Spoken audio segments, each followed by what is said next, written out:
Heyo! Welcome to the Industry Idiots podcast. Turns out you're listening to last week's episode, and you can listen to today's episode if you head over to our Patreon at patreon.com/industryidiots. For supporting, you'll get it a week early and access to one Patreon exclusive episode each month. Either way, thank you and enjoy this episode. Bye! Hello, another new episode, Industry Idiots. Hello, Sven! How you doing, man?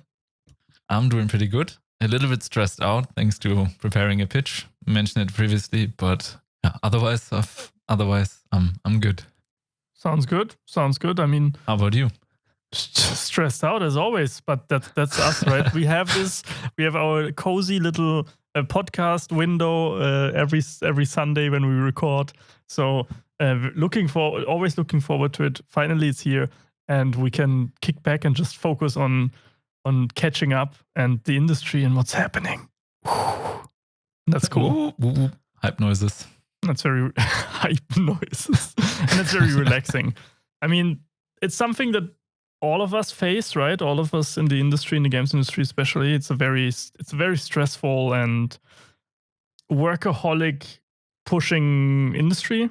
I also we both are self-proclaimed workaholic as well, and I can see if you're in leadership for a long time, a leadership position, that it's, so at some point it's like eroding you got to find your ways to chill out. That's what I want to say. And hopefully it's not eroding your passion in any way. Because no, never, dude.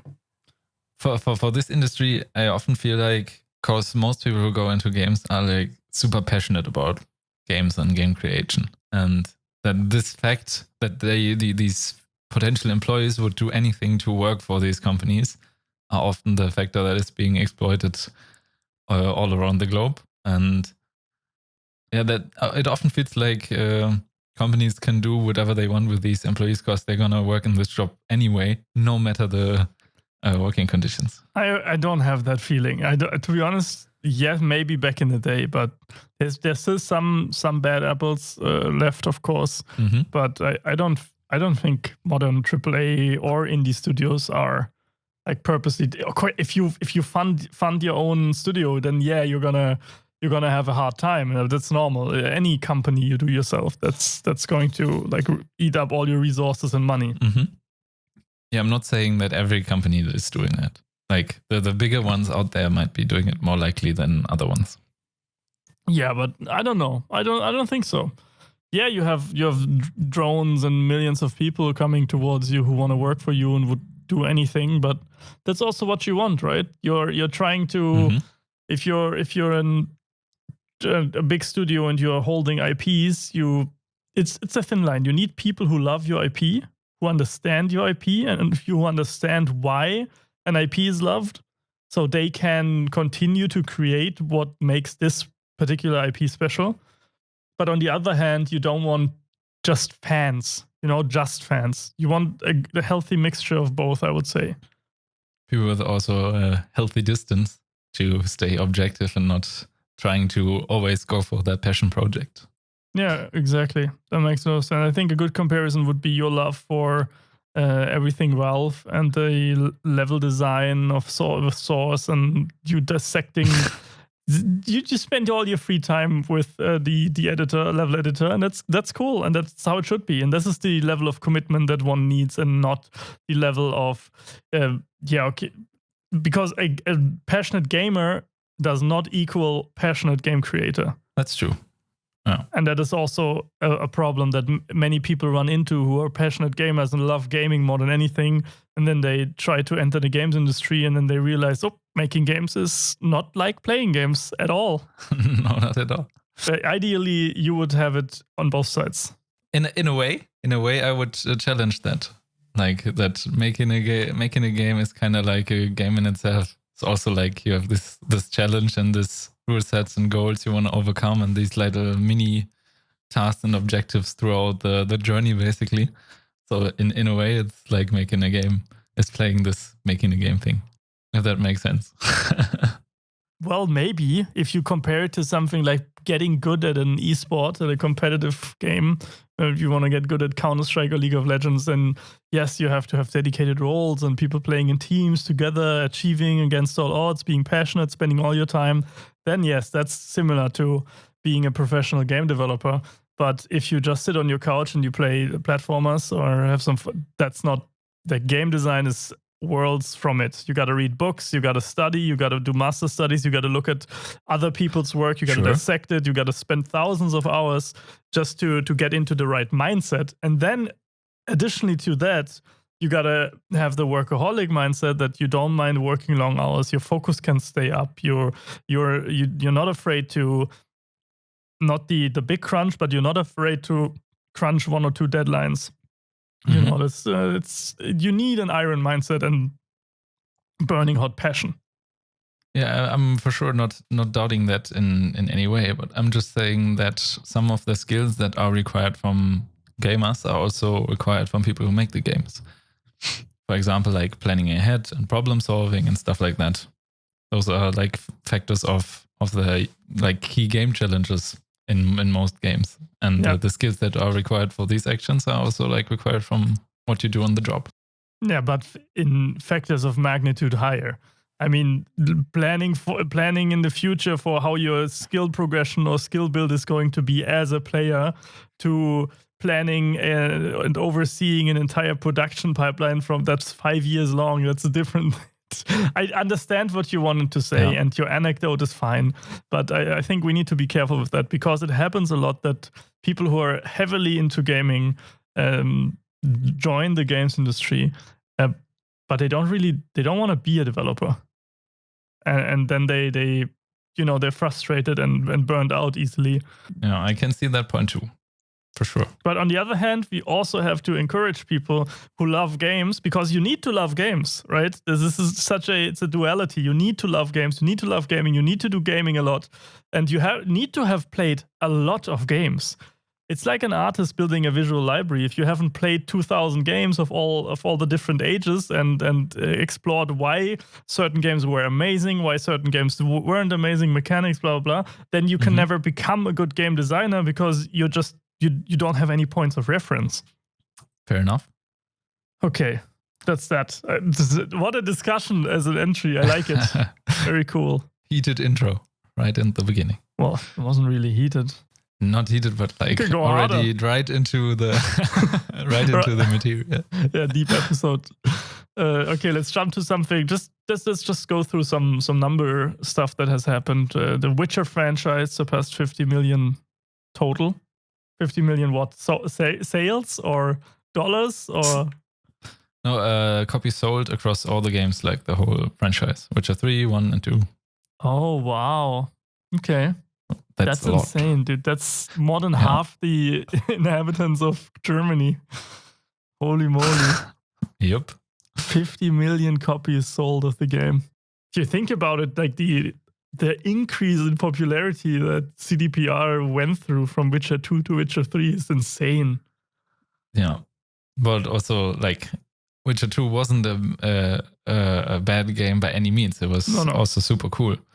Yeah. But, like, they improved the what they had with Witcher 2 in, like, every sense. Like, every region. Not one thing regressed in any regard, I think. It was very surprising, to be honest, because I remember them having difficulties after releasing the first one, like finding their footing again, and regarding the future of the company and the games, the franchise, and the amount of growth of the game, or scope-wise, the amount of growth the game has gone through from Witcher 1 to 2, and then Witcher 2 to 3. I mean, that's like 20 times the size of the project. That's incredible to ace that on your first try. Yeah, have you seen this one meme that was going around with the first booth CD Projekt had at like E3 2006 and something, and it was just this one PC at a corner booth, and then they compared it to the Witcher 3 booth, which was like massive in E3 2014 or something. And they always show this before and after thing when talking about the growth of CDPR. Well, it's interesting that they got their, how do you say it? That they caught themselves still improving and not imploding after Witcher 1, because I remember back in the day a lot of magazines were like criticizing the first game heavily for the amount of bugs it had. Like it was super. Not only bugs, the combat system was very clunky. Mm-hmm. It's just, I think it's the most fitting term. It was deep, it was complex, it was enjoyable, but it was clunky. What was it actually their first title? Did they do something before 2017? I don't know. I think the first was Witcher 1 and 2. Or Okay. did they do other games? Well, if blissfully ignorant if they didn't. If not, it's super impressive. Yeah. Still, even though if you make like mistakes having your first game and you can't do anything right on the first game. Like, I mean, everything, not anything. Anything is the wrong word here in this context. Well, yeah. I think the most surprising part is you have to understand out there, people, and most of you already know that, but when you're establishing an IP and establishing a new thing, right, you have to first find out what that thing is. And what usually is done is you reduce the scope to as small as you possibly can, one mechanic or one singular idea, and then you flesh that out, right? But with Witcher, it was instantly, Witcher 1 and 2 were already pretty big, but then instantly jumping into this Witcher 3 thing, which is a game over 5,000 people worked on. it's crazy. But they did it. They pulled it off, and it seems like they're also pulling off Cyberpunk. Can't wait to play that. We'll see in just a few months. Yeah, it's hopefully. Less than 3 months away, I think. Depends. September. Let's see if there's more delays, but I'm very hyped. I've been hyped since the beginning. Remember sitting on the Gamescom in that preview exclusive whatever VIP video thing where they showed gameplay for the first time, and it's like, this is crazy. This is going to be amazing. And wasn't the one where they also sold or handed out these fancy jackets for all the fans? Could be. Or was it a year later? I'm not sure. But the first exclusive press item was the statue, the little miniature of remember the first Witcher trailer where this woman is kneeling with her blade, her arm blades, with a Wolverine blade thing situation. Yeah, a little statue of that was the first press exclusive, and the second year press exclusive was that insanely cool bomber jacket, which immediately after the event sold for like $2,000 on eBay. It's crazy. That really goes to show the demand for and hype around that brand already before the game already come out. So can't fault people, because I was very upset that I never got the chance to get one of those jackets. But I'm not pressed, so it's okay, I guess. No, you complained to me at Gamescom like every day when we were walking by the Cyberpunk booth. It's like, I want to have jackets one are of those so jackets. Cool. Yeah, whatever, dude. I mean, the thing is, I'm not hating on anybody, but most people who get those jackets are press, right? And they don't. Their usual day-to-day wear is collared shirts and whatever kind of normal journalist professional clothing. My clothing style is exactly that. Like, I dress cyberpunkish in real life, so I would have really loved to get my hands on one of those. But I'm not a sore loser. I'm happy for them who got a jacket. It's cool. It's cool shit, and I wish there was more companies doing cool promo items like that. Oh, it's super expensive. I mean, Fallout 76 item was a plastic mask from the Fallout boy. Wasn't it also like a bag where you could put your clothes in and stuff? Like not a shopping bag, like a actual thing you would take to the gym, like a military bag-ish thing. But I remember there was a big controversial around Fallout 76. Well, we got masks. You got masks? Okay. I think that was pre-order. No, I mean promo items that have nothing to do with the pre-order. And it was this plastic mask. I don't know. What I did like was, it's free stuff. I don't want, beggars can't be choosers, blah, blah, blah. I know, I'm aware. But what I really loved is, and I still wear it once a week at least, or maybe once every 2 weeks, is the Sekiro shirt. First gameplay first playable demo ever was Sekiro on the Gamescom. And we stood in line to try it out on the industry day, trade day. And we got it. We got a T-shirt, and it's gray. It looks great. It has Sekiro on the front. Fuck yeah, why not? Better than a plastic mask. Yes, something that you like. The most affecting marketing asset would, in that sense, be something you could wear every day to your normal wherever you go, meeting friends or at work, and then like more subtly making a case for the game or the brand.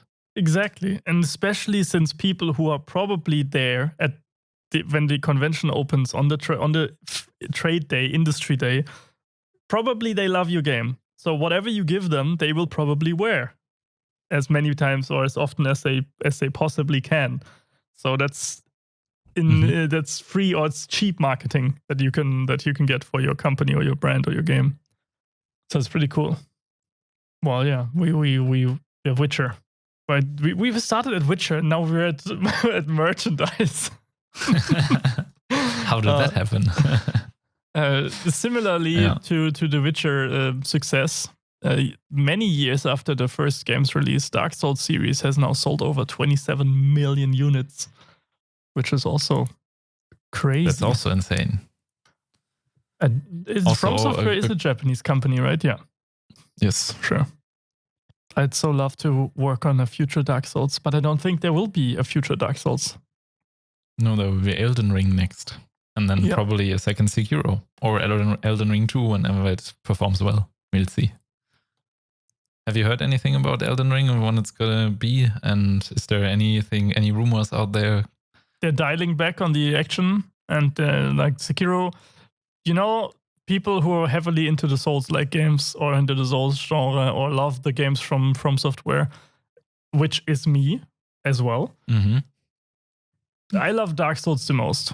Many out there love Bloodborne the most, but I cannot say that because of my conscience. I don't want to play platform exclusive games because I don't support platform exclusivity.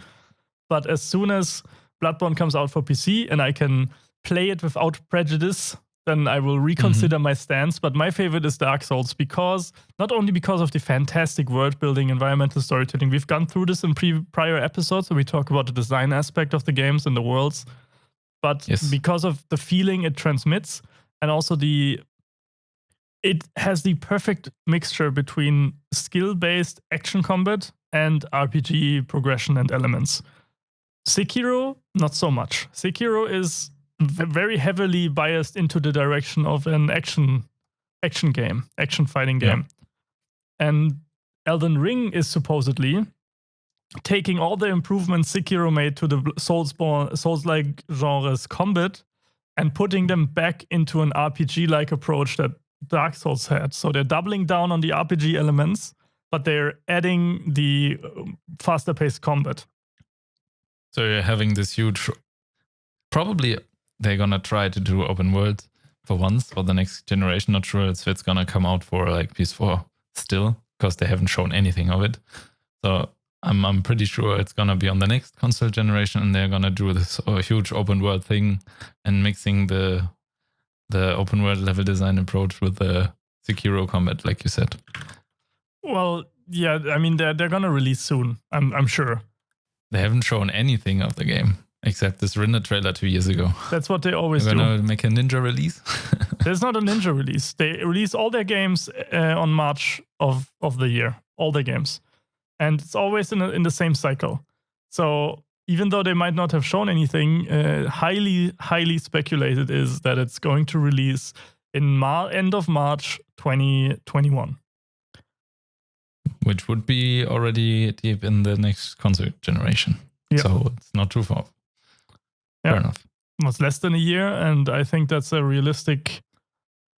They always have this pattern, right? Which makes sense. You have this formula worked out, but you don't want to overhype your people too early, your fans, because they'll lose interest, and then you have to fire up the marketing machine again and spend that money again. But you also don't want to hype them too late, otherwise there is not enough hype created for enough people to splurge buy it on release day. So you want to have this sweet spot, and they've been on the market for so long. I think they figured it out. You know, they have this set cycle, they announce stuff, then they tease stuff, and then 1.5 to 2 years after it releases in March. So This is my prediction. Do you think they're gonna continue to use George R.R. Martin in the marketing context? Because this was one of the main selling points when they released it, or when the story from George R. Martin and the Miyazaki guy. Hopefully, because the disastrous failure of Game of Thrones has proven that the only reason why Game of Thrones was so brilliant was because of him. And since he wasn't a participant in the last 2 seasons that went into the gutter, that is like more, how's this called? The thing that you give in front of a judge. A testimony to his writing abilities and his world building abilities. So I'm sure that they will now push that even harder. He's just consulting, right? He's not actively writing the entire world. I think they market it as with an original story from George R. Martin and the Miyazaki guy. Oh, that's so dope. Super cool. But how involved can he be when he's like an American writer working with a fully Japanese studio? Well, ask the guys from Death Stranding. They had a lot of American actors working with them, no problem. Fair enough. A crazy, innovative game.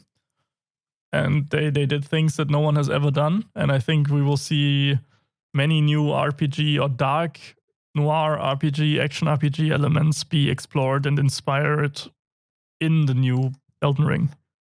And I can't wait. I'm excited for it. So we'll see. Yeah, well, the coolest thing is it looks like they're going for the same aesthetic that Dark Souls went for. It's a new IP. It's taking the RPG elements from Dark Souls and doubles them, and it's somehow also looking at Sekiro's combat. But it is a new IP and it's not Dark Souls. But they are picking up this element of eternal struggle. This is what they are picking up and also putting in Elden Ring. And that's awesome. Pairing this with a gritty writer like George R. Martin, yes, sign me up. Yeah, from what you could see in the trailer was a lot of focus on this epic, mythical demons, gods, and divine scale of conflict, even from just the few basic figures you could see.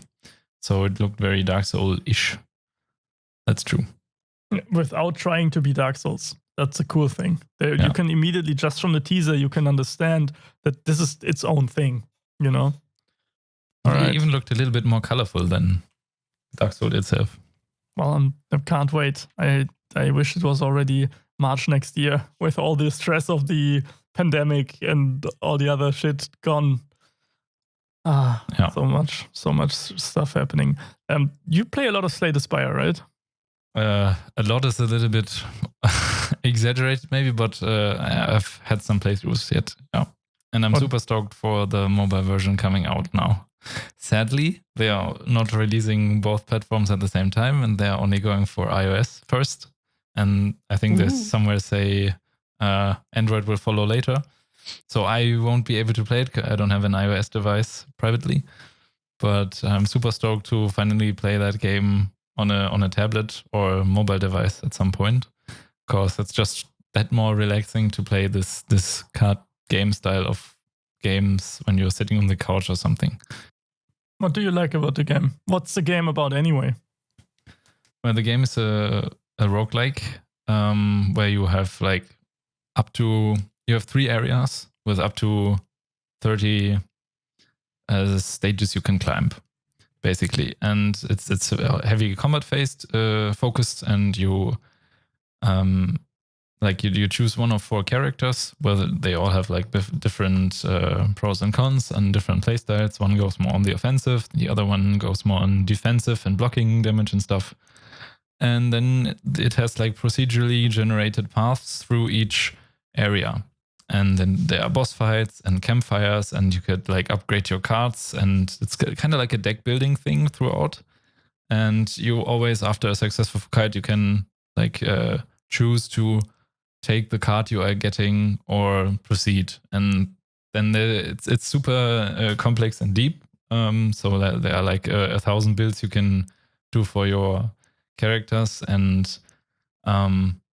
so when you are going through these 30 conflicts or battles in one stage, and then you have a boss fight at the end, and then you proceed to the next area.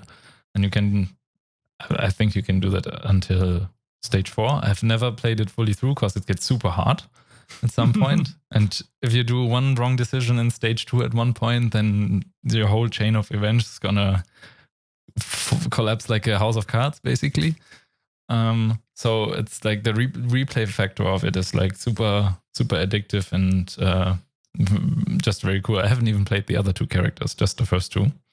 So yeah, replay factor for that game is insane. As it should be for a roguelike, right? That's the goal, and I like the unique take they have with the card game approach, and that they're bringing it to mobile. Because while I'm not a mobile gamer and I do not have many games that I like on mobile, one of them that I absolutely love and is narratively so amazing, even though it's so minimalistic, is A Dark Room. I don't know if anyone has ever played it. Is this escape room thing? I haven't played it. No. It's not.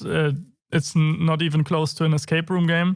You open the game. It's very minimalistic. It's just dark. You press, and then a fire stokes, and you have this narrative bits coming in.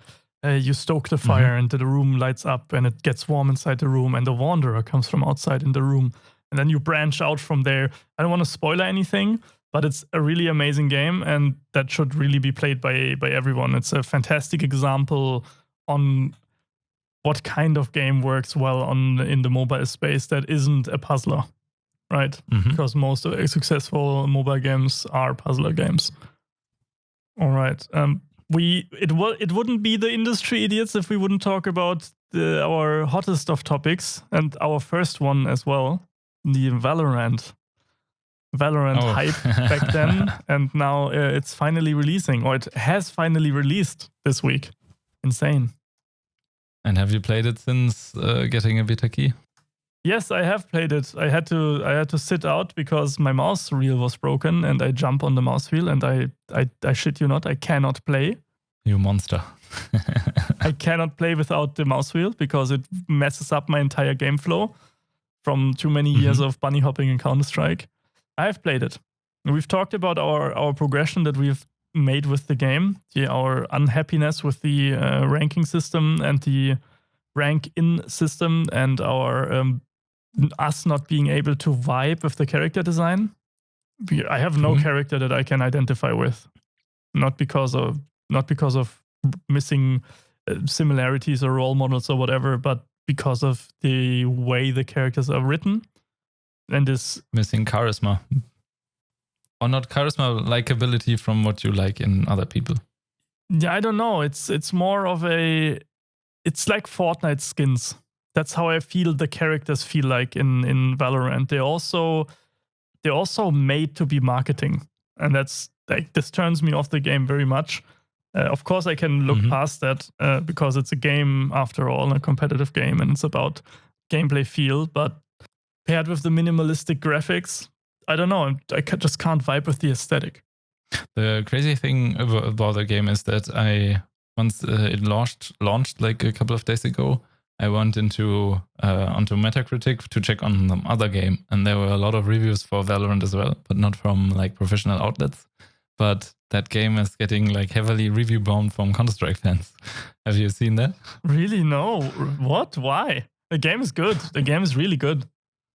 Yeah, because it's the same thing. They are complaining what we always been saying. The game is not like Overwatch, and a lot of like negative points about like from the Counter-Strike fans. Oh, with the abilities, it's getting too much of a focus on the hero gameplay and blah blah blah. Those are some abilities feel like cheating and too overpowered and stuff. And it's just again the situation that is so classic for the Counter-Strike fan base. If you change something, they won't like it. It's the same for introducing new maps or tweaking a gun. They will complain no matter what you try to do with that established type of game and rhythm. And of course, nobody is asking them to switch the game. Counter-Strike will never get away. So why are they going there and review bombing the game? They can still stick to Counter-Strike. But you have to be honest that if you come from Counter-Strike background and you play a game like Valorant has, together with the release of the game, they're fantastic in adjusting there and balancing. They have learned that from League of Legends, and they can do that really well, Riot Games. They have already When the game came out, I don't know if I mentioned on the podcast back then, but I wrote a 5-page feedback, like from a design perspective, 5-page feedback after the first 3 days of beta.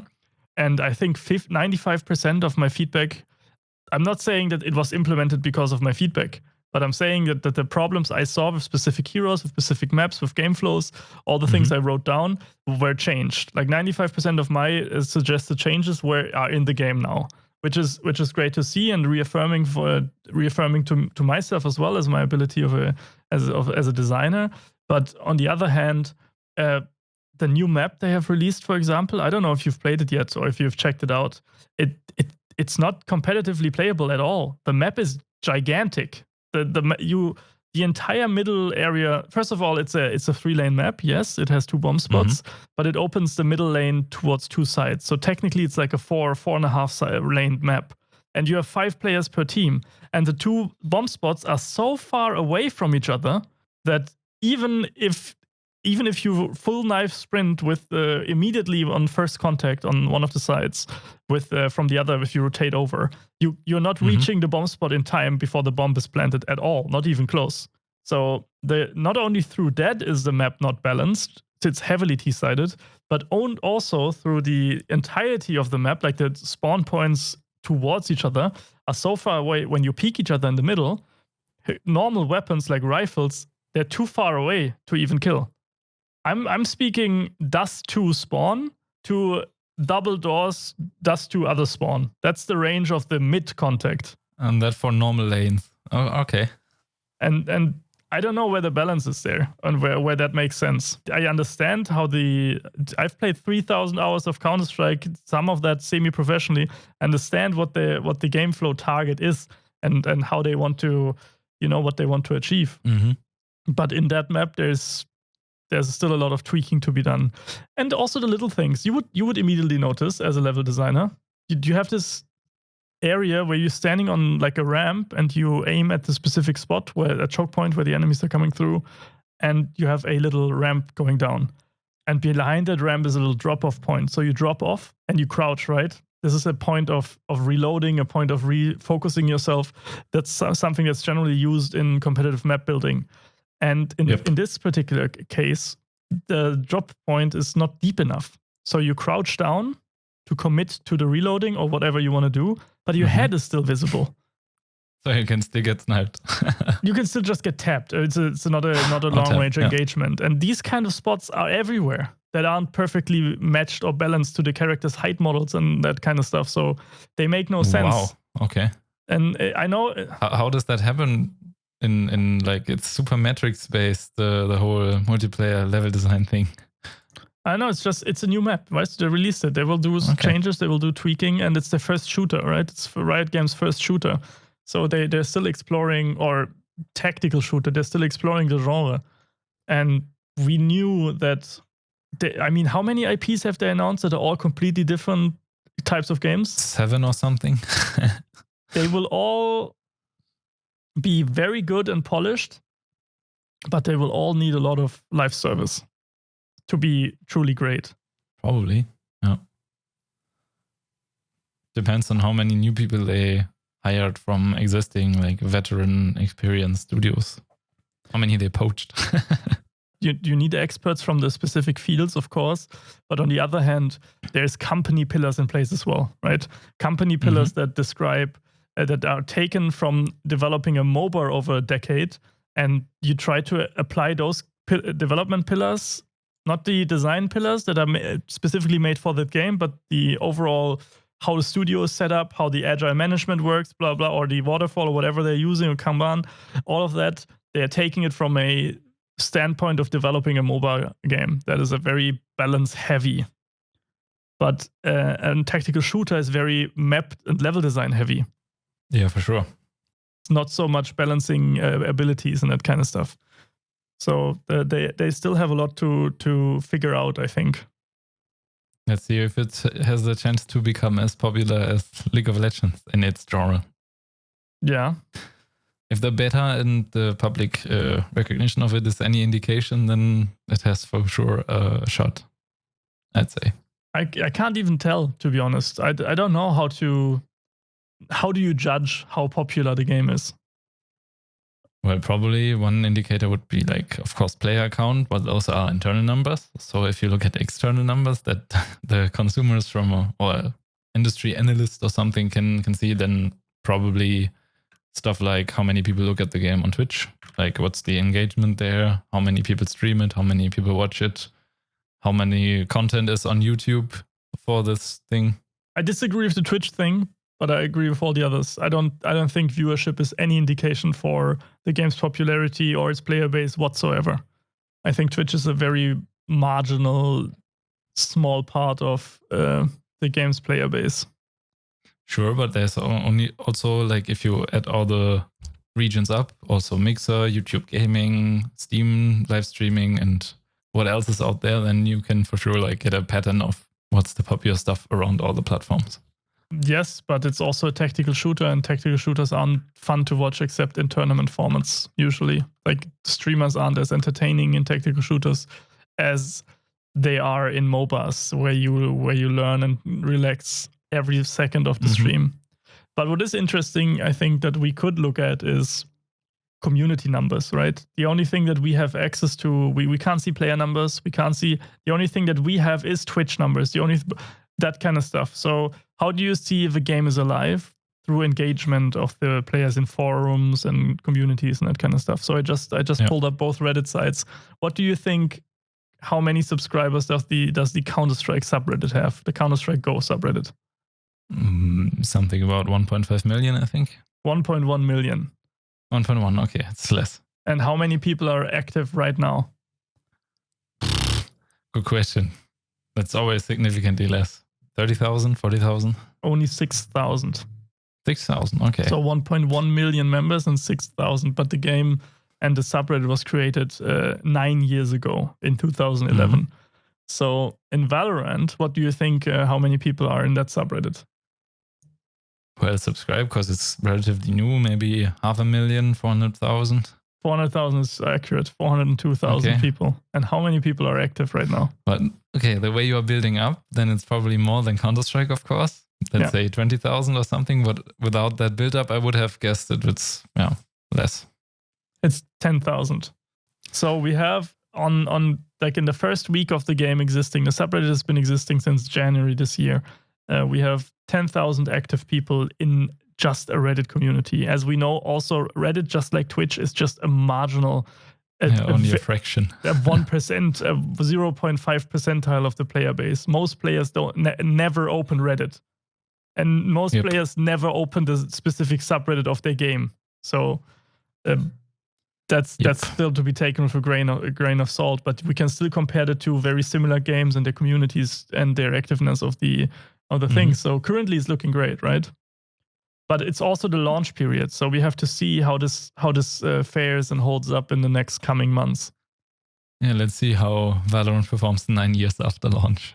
Yeah, if that is, then there's still the same interests and growth and active users and stuff. Yeah, I mean, it's hard to make a prediction. It's a great game, and what is more important, and I think is what their difference to Counter-Strike is that the developers are actively pushing out content, and the studio and the overhead studio, they have a plan for life cycles, right? They have a plan for live service. At least a long-term plan, and not only focused on the next big update. And that's Counter-Strike dropped out of that a long time ago, which is also partly due to how the maybe Valve structure works, right? That you can always work on the projects you want to work at as if you're a Valve employee. But Counter-Strike sees update once a year, and it's always a small update. There's like one balance change or a new map is added, like a map that someone from the community made is added, that kind of stuff. There's no big new abilities, new guns, new whatever, new skins, there's nothing. There's just a teeny tiny bit added. And then on the other hand, the new Dota Battle Pass comes out with tons of content. Every 6 months. It seems like everyone at Valve has decided to work on Dota 2 after Half-Life Alyx. At least it seems like. So, yeah. But to build on that one point you made, that everyone can choose where to work on Valve, that's of course correct.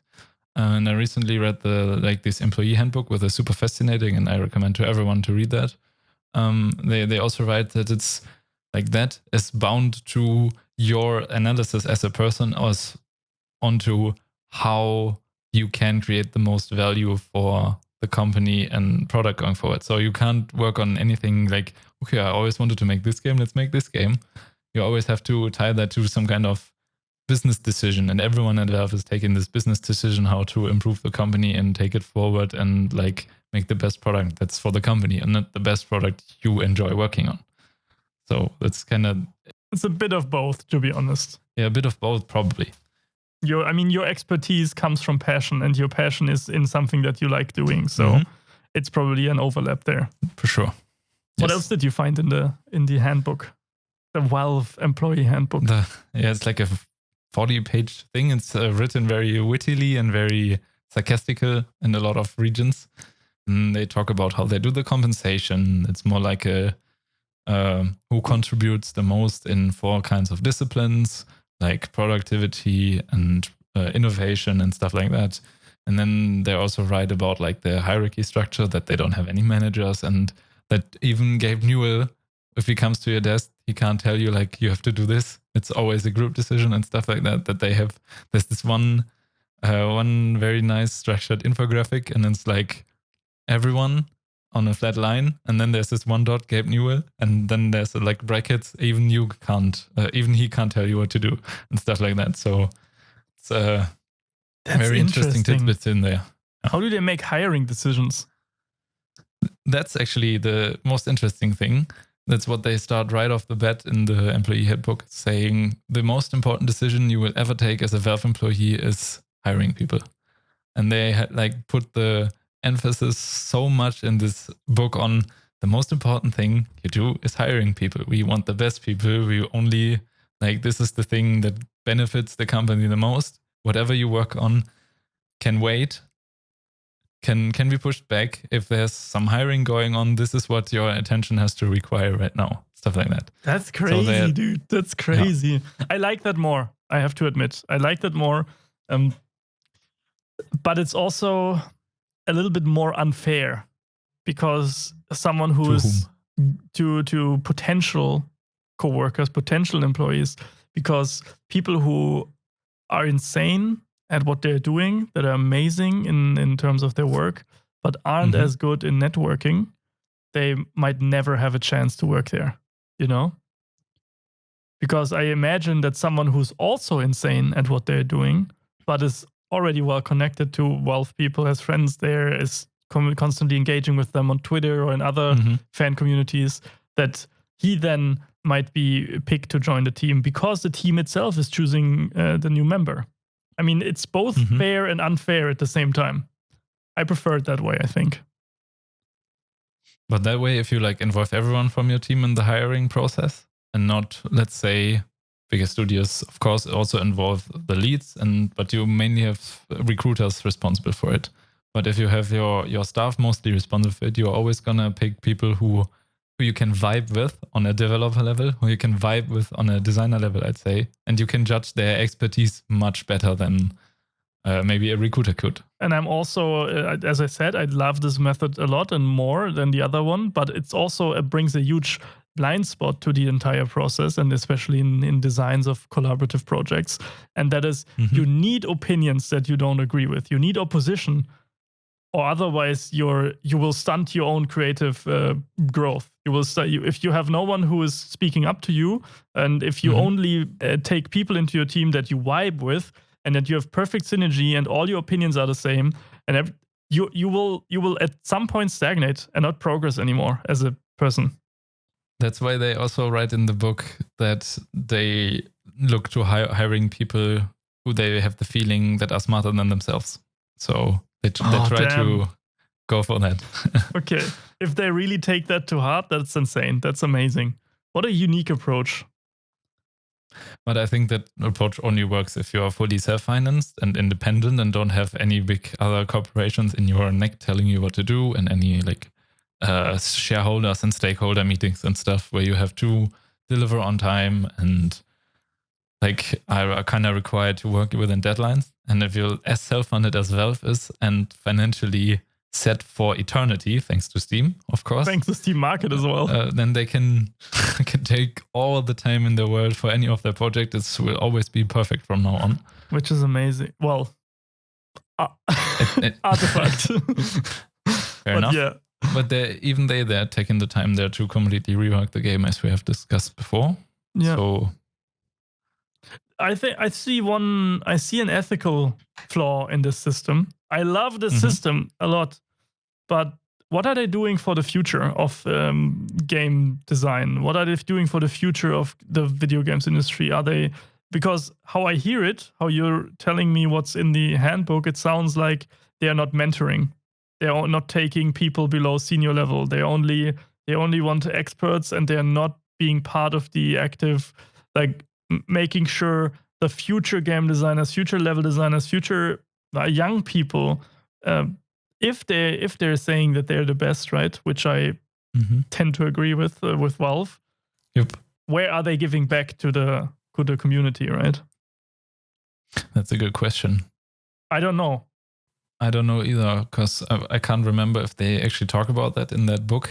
There's something about I think that's one of the maybe 4 areas of compensation. How you are, so basically you have these 4 areas of compensation where you're rated by every other employee. So there once a year they make this session, they come together, and one employee rates all the other 50 he worked with, and then everyone does it for everyone else. And I think one of these categories you are being ranked in is like your willingness to self-improve, to innovate and stuff like that. So maybe they try to also factor into that region that if you want to help others and how willing you are to like mentor other people. So everyone mentors each other in their area of expertise a little bit. That's how I can envision it could happen, but I of course have no idea how it works there. So that's interesting to hear. I compare these companies like Valve, like CDPR. In my head, I always compare them to Tesla, right? It's a private held company from a different sector, and there's only rock stars working there. There's only the best of the best of the best engineers working there, and all of these people.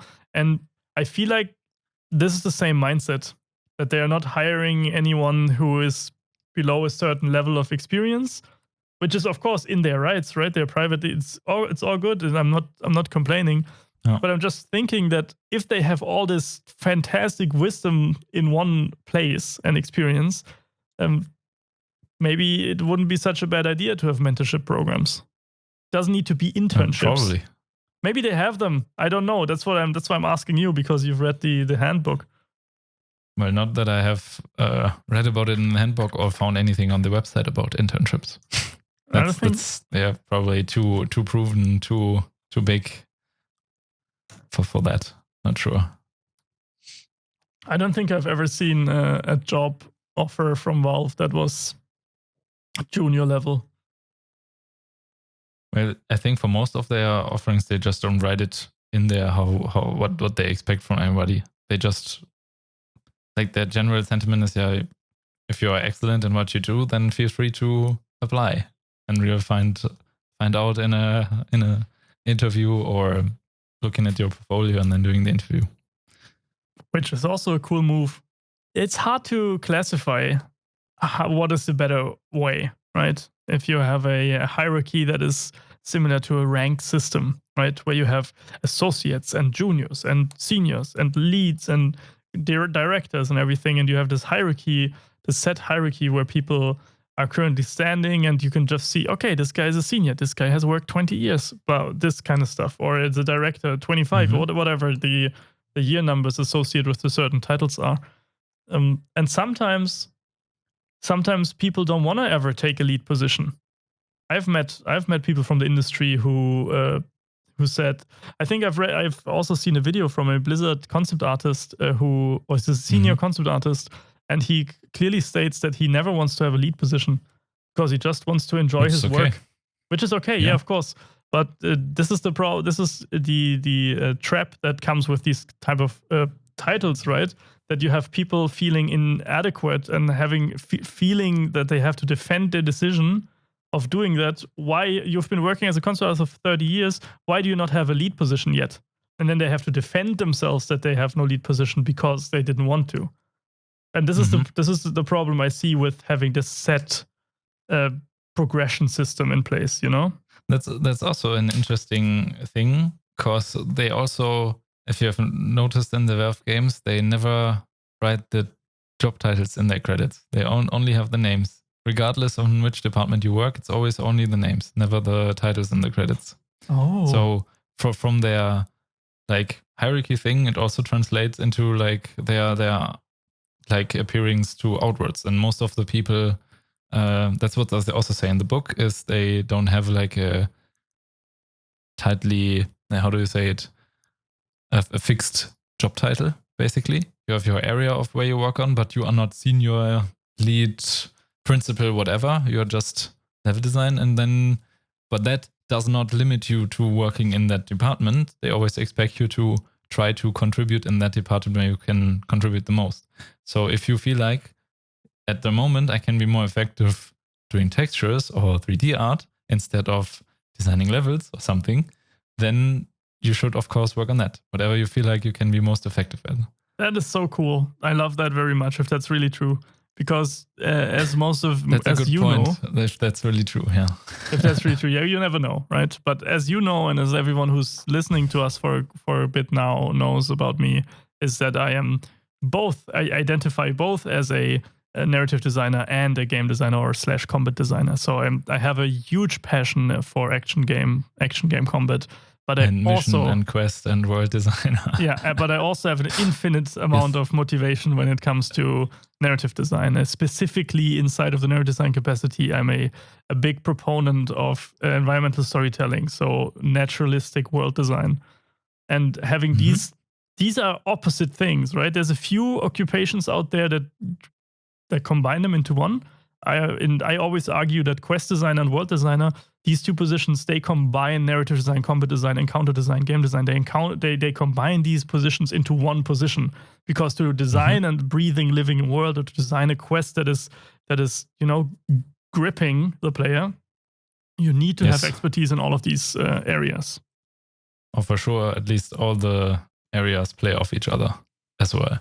Yeah. So it would be awesome to work in a company where you're allowed to also branch out from your given job title, I'd say. Well, I guess Valve would be like a company that fully supports that. If you want to be responsible for like making the world feel more immersive, then you for sure can be there and create textures, place them in the world wherever you feel like, and also add little environmental storytelling bits wherever you feel like it improves the product. So I don't think there's anyone telling you no, that shouldn't be in the game. They always have like these ideation brainstorming sessions and collectively decide on something. I mean, on the other hand, collectively decide is always like a nice buzzword, but in any group dynamic, you always have somebody emerge as who's taken kind of the lead or the leadership or the dominant role. You can't avoid that. Any group dynamic will have that. So even with this clearly defined hierarchy thing, you will always have this one person who acts more like the vision keeper in that sense. Not maybe the director, but like trying to be the one who's like always in the loop in any regard, in any what is this department doing? What is this department doing? Because you can't always have a meeting with 80 people and everyone has a vote. Of course, that wouldn't work. So having this dedicated, smaller scaled collective decisions is probably more effective. And there's also product owners, of course, that you have left out on your all the roles that you mentioned. But what I find happens oftentimes, we've already talked about level designers as project managers, or the heads of projects when we were talking about Naughty Dog.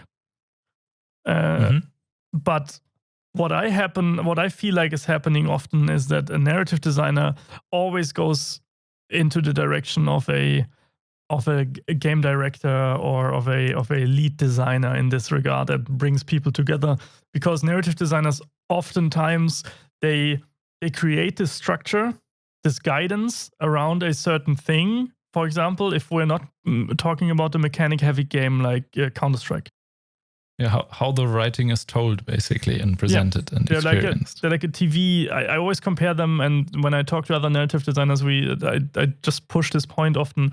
That is, narrative designers are essentially TV directors, right? They take care of that the right assets are in place, that everyone is saying their lines, blah, that kind of stuff. They take care of that everything just works together and delivers that narrative experience that was thought about, right? And kind of say to which camera to point to next. Yeah.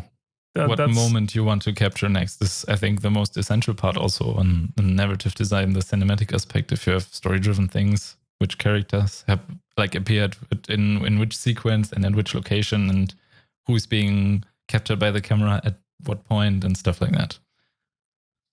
So you're also, as a narrative designer, probably heavily involved into the cinematic design and cinematography of the game.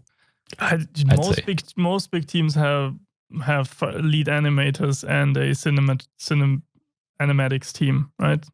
Mm-hmm. And so probably not many narrative designers except story writers there, or technical level designers often do a lot of the pacing, right?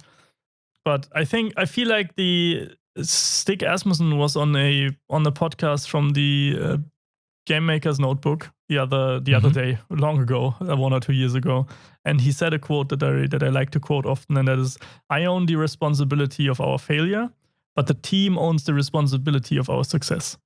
And I do feel like that many narrative designers automatically slide into that position just from the general day-to-day workflow when they're in the team. Mm-hmm. If you're working, all of this applies only to teams that are working flat hierarchy, that have no leads.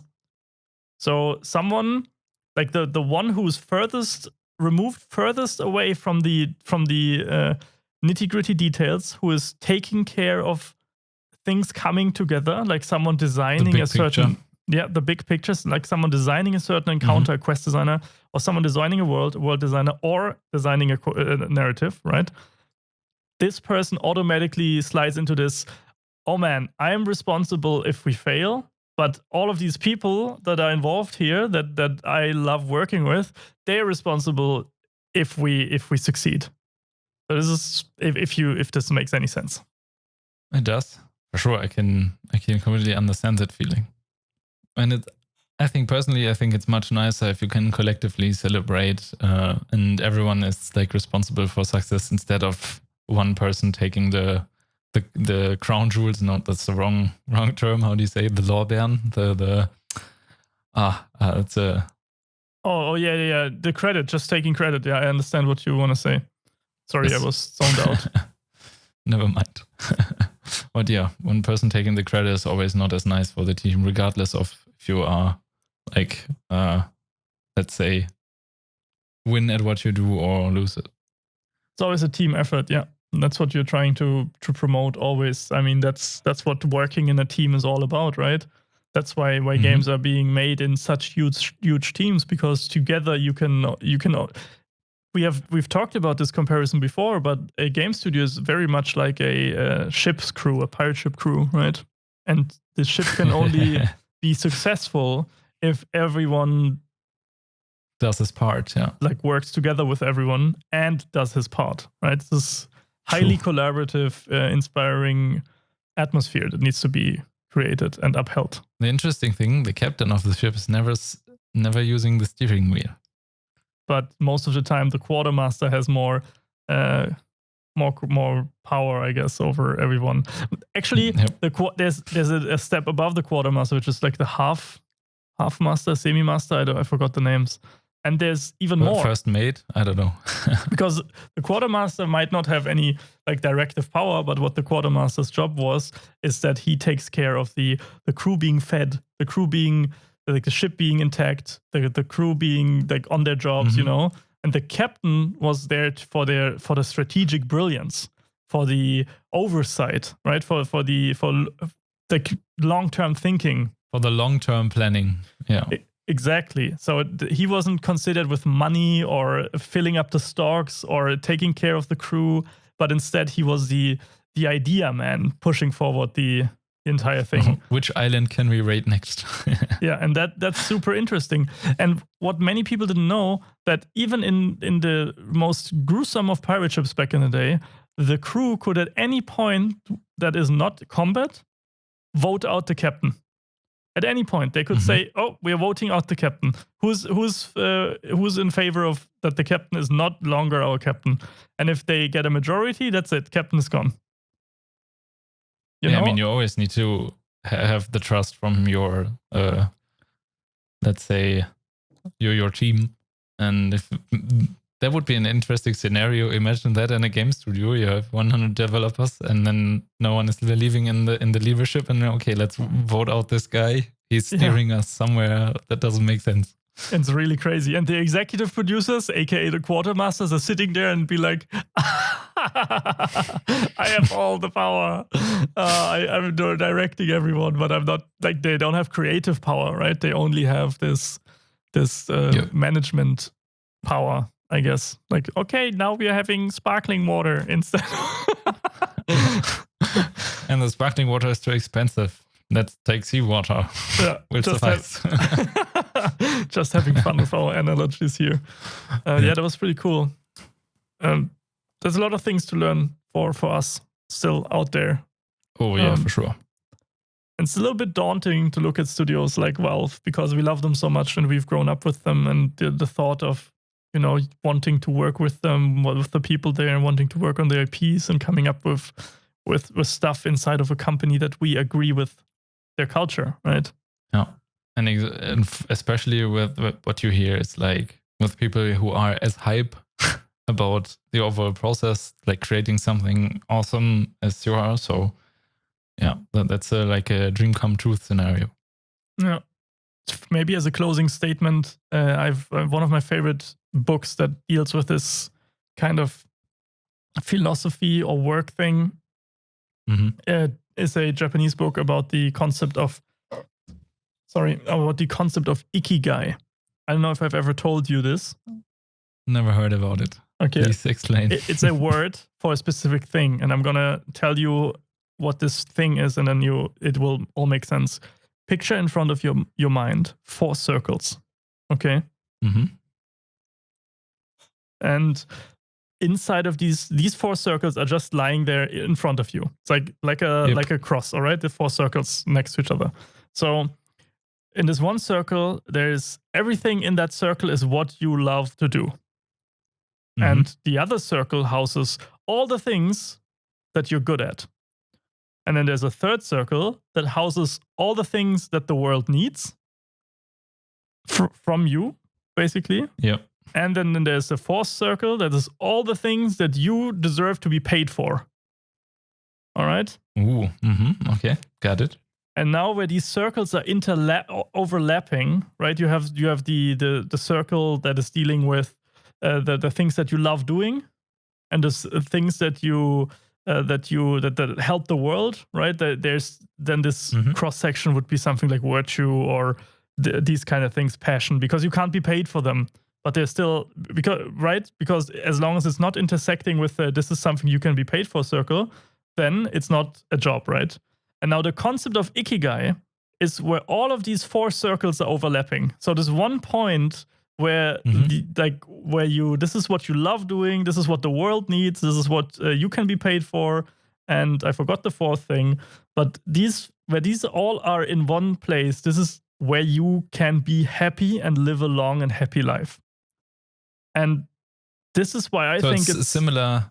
So it's similar to this SWOT analysis thing where you are also searching for like arguments for choosing something, choosing a direction, but with a twist of it having overlap over the 4 categories. You are trying to find the arguments and making lists basically to support your decisions. Yeah, in this case, it's just about, I was bringing this up because this is about finding the right studio for you, right? Because you were mentioning earlier that studios can pick from anyone, but that might be true.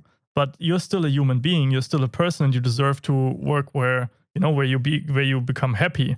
So also, it's not a one-way, not a one-sided street. Not only the studio can decide, you also decide. Yeah, So hiring works both ways. you for have to sure. find a studio where you're happy, where you are passionate, where you're compensated for the expert work you are doing, and where it helps create something innovative that maybe the world hasn't seen like this before. Mm-hmm. You know, In a this perfect world, that would work out.